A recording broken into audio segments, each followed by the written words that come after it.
다시 김부엽 조국혁신당 대변인 연결해서 말씀 듣도록 하겠습니다. 제가 아까 질문을 드리긴 했는데 다시 한번 드리겠습니다. 조국혁신당이 이번 전체 선거판도에서 어떤 역할을 했다고 평가하는지 그 부분 여쭤볼 텐데요. 예를 들면 이제 어느 정치 전문가들은 조국혁신당이 출연을 해서 야권 지지의 전체 파이가 늘어났다 이렇게 해석을 하고 있기도 합니다. 공감하십니까? 네, 공감하고요. 선거에 대한 관심이 전반적으로 높아진 것 같습니다. 제가 만난 유권자들 중에는 투표가 할 이유를 못 느끼겠다 이런 말씀을 하셨던 분들이 있었는데 조국 혁신당의 등장 이후에 투표를 하고 싶어졌다는 분들이 굉장히 많아졌고요. 그 야권 지지 파이 전체가 늘었다는 거는 각종 여론조사에서도 이미 확인이 되는 것 같습니다. 네, 조국혁신당을 선택한 유권자 과연 어떤 이유와 목적으로 그런 선택을 했다고 보시는지 그 부분도 한번 설명해 주시죠. 앞에서 또 간단히 말씀드렸는데 지난 2년 동안 여러 가지 문제가 있었습니다. 민생도 어려워졌고 외교는 외교대로 또 민주주의도 국제기관에서 한국이 독재화가 진행되고 있는 나라다 이렇게 평가를 하지 않았습니까? 그래서 유권자들께서 이런 후퇴, 이런 퇴행을 총선에서 심판을 해서 막아야 되겠다. 그런 생각을 많이 해주셨고 3년은 너무 길다라고 주장한 조국 혁신당의 그 대표 슬로건에 공감을 해주시는 분들이 많았던 것 같습니다. 네, 조국 혁신당이 이번 선거 전에 최대 변수였다, 또 돌풍을 일으켰다 이런 평가 나오고 있는 게 현실입니다. 그렇다면 이제 궁금해지는 건 과연 실제 의석도 그렇게 나타날지 이 부분인데요. 어떻게 예상하십니까? 저희는 초반에 목표 의석을 10석을 말씀드렸었고요. 그 이후에는 10석 플러스 알파의 의석을 얻기를 기대한다, 희망한다라고 말씀을 드린 적이 있습니다. 조국 혁신당의 의석이 한 석 늘 때마다 세상이 조금씩 달라질 거고요. 의석이 대폭 늘면 검찰 독재 조기 종식의 날이 빨라질 거라고 생각합니다. 네, 지금 김부엽 대변인께서 이제 정치적인 부분에 대해서 메시지를 주고 계신데 그 부분에 대해서는 저희가 나중에 또 반론 여기 계신 패널분들한테 듣도록 하고요. 계속 질문 이어가겠습니다. 네, 지난 선거운동 기간에 가장 중점을 뒀던 부분 뭐라고 생각하십니까? 저희는 이 비대 후보밖에 내지 못했습니다. 그렇죠. 그러다 보니까 선거운동에 제약이 굉장히 많았습니다. 마이크도 못 썼고요.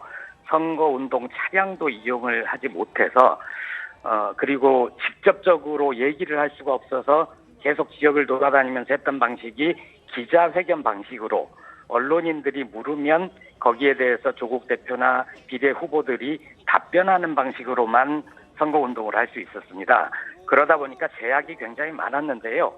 오히려 또 그러다 보니까 그 현장이 축제처럼 바뀔 때도 있었습니다. 저희가 직접 구호를 못 외치고 노래를 못 하니까 현장에 계신 지지자분들께서 먼저 구호를 외쳐주시고 좀 축제처럼 즐거운 분위기가 되는 그런 긍정적인 효과도 있었습니다. 네, 관련해서 제가 지금 생각나는 부분이 있었습니다. 뭐냐면 지금 이렇게 비례 이제 후보밖에는 내지를 못하셨는데 이렇게 어떤 면에서 이제 지지도에서 강세라든지 아니면 선전하는 이런 양상이 지금 벌어지고 있다면 이거 지역구도 한번 내볼만 하지 않았을까 이런 얘기들 당내에서 나오지 않습니까? 원래부터 조국 대표가 계속 강조했던 거는 이번 선거는 윤석열 정권 심판의 선거이고 모든 지역구에서 1대1 구도를 만드는 게 중요하다.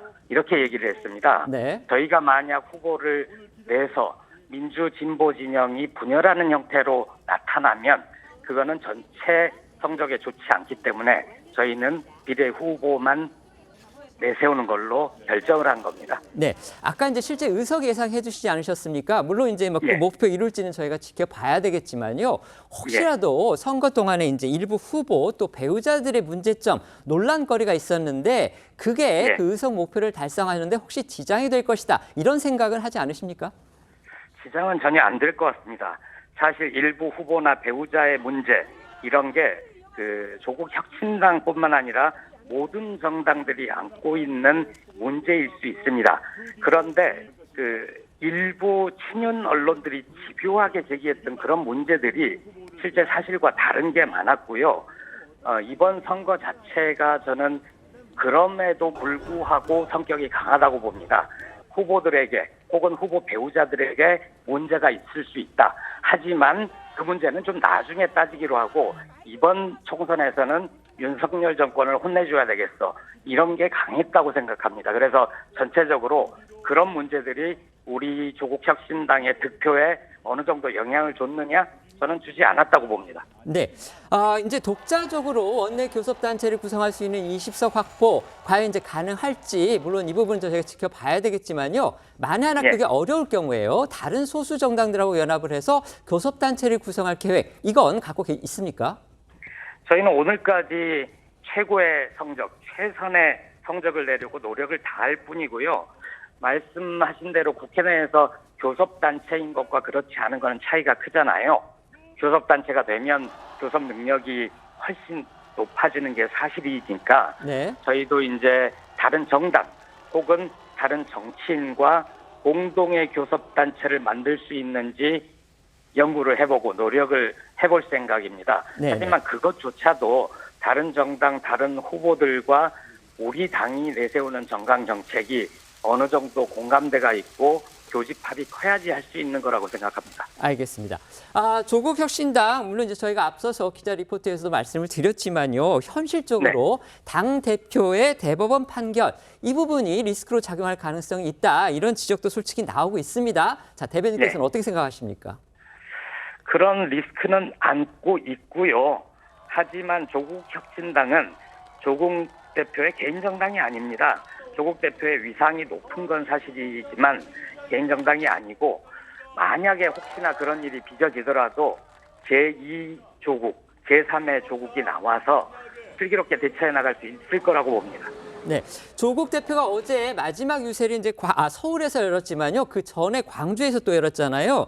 거기에서 이제 기자회견을 가졌는데 이렇게 얘기를 했습니다. 총선 뒤에 더불어민주당과 합당하지 않겠다. 항상 협력해야 하겠지만 개혁적이고 민생 중심인 법안의 통과를 위해서 하나 이상의 정당이 있어야 한다. 합당하지 않는 것이 서로 좋다고 판단한다. 이렇게 얘기를 했습니다. 이게 이제 일부 전문가들 사이에서는 결국 선거에서 득표를 하나라도 더 얻기 위한 일종의 선거 전략이지 실제 선거 끝나고 나서 국회 개원하면 달라지지 않을까. 이런 또 예상하시는 분들도 있긴 합니다. 어떻게 생각하십니까? 아마 그분들이 나중에 자신들의 분석과 전망이 틀렸다고 얘기를 하게 될 겁니다. 네. 조국혁신당은 민주당과 합당할 계획이 전혀 없고요. 네. 실제 정강 정책을 보면 민주당과 공통점도 많지만 다른 부분도 있습니다. 만약 민주당과 합당을 하게 되면 저희가 가진 고유한 색깔, 색채 이런 것들을 지우고 가야 되는데 그거는 조국혁신당에도 그리고 민주당에도 도움이 되지 않을 거라고 보고요. 주로 협치해야 될 부분이 많을 겁니다. 네. 왜냐하면 저희가 늘 인정했던 게 민주당이 민주진보 진영의 본진이다라고 말씀을 드려왔고요. 저희는 그 소수 정당이기 때문에 독자적으로 법안을 통과시킬 수 없지 않습니까? 그렇죠. 그래서 민주당과 협력을 많이 해야 되는데 때로는 경쟁을 할 부분도 있을 거다. 그리고 민주당을 우리 쪽의 내용으로 견인하려고 예인선 역할을 할 수도 있을 거다. 그렇게 봅니다. 네, 알겠습니다. 자, 대변인 말씀 고맙습니다. 오늘 통화 여기서 마치도록 하겠습니다.